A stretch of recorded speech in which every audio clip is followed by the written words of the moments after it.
The race for the Republican presidential nomination has been very dynamic in Texas, and as we sit here and look at the results of the February 2012 University of Texas Tribune poll, these data are no exception. We find Rick Santorum way out ahead of the field. 45% of GOP primary voters favored Santorum, with his nearest competitor Gingrich way back at 18, Mitt Romney at 16, Ron Paul at 14, with a very thin layer of voters that were determined to say that they were going to vote for somebody else or simply wouldn't say.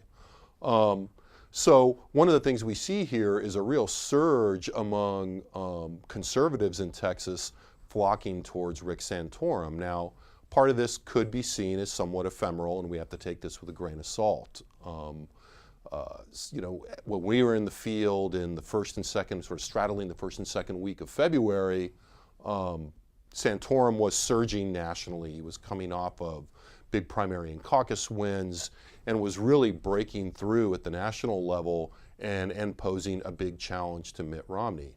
That said, it's not as if the results aren't catching something, and I think what they're catching is the fact that conservatives are still the bedrock of the Republican Party in Texas.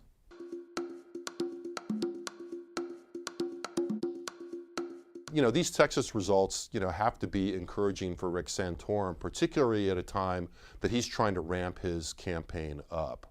If Santorum can point to chances of success, a month or two in advance, all of a sudden it gives him something to go to funders with, to go to campaign contributors with, and say, I'm a serious candidate, the momentum is with us.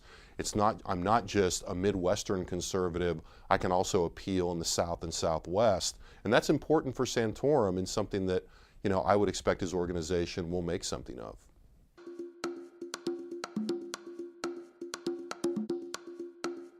Yeah, the ongoing turmoil over redistricting in Texas actually puts a very interesting patina on these results, if you will. That is, had the redistricting process gone as planned, we'd be starting early voting right now. There would be a primary coming up on March 6th. And in this alternate universe, if you will, Rick Santorum would be going into the primary contest with a very commanding lead, and one that would really be pushing him nationally and putting a lot of pressure on Newt Gingrich and, of course, Mitt Romney.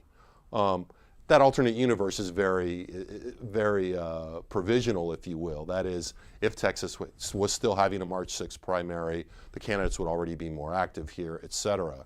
But what it does mean is that if Santorum can hold this position in Texas on a primary that is now at the back half of the process, the primary date is still not written in stone, but it looks like it's going to be on May 29th. Then Santorum has, in a sense, a kind of backstop in the primary process. I think it's critical for Newt Gingrich to try to use that time to reassert himself as part of his Southern strategy. At this point, though, Texas becomes another indication, however, that conservatives in the GOP, both nationally and in Texas, are beginning to move, at least for the moment, towards Santorum and away from Gingrich as the Romney alternative.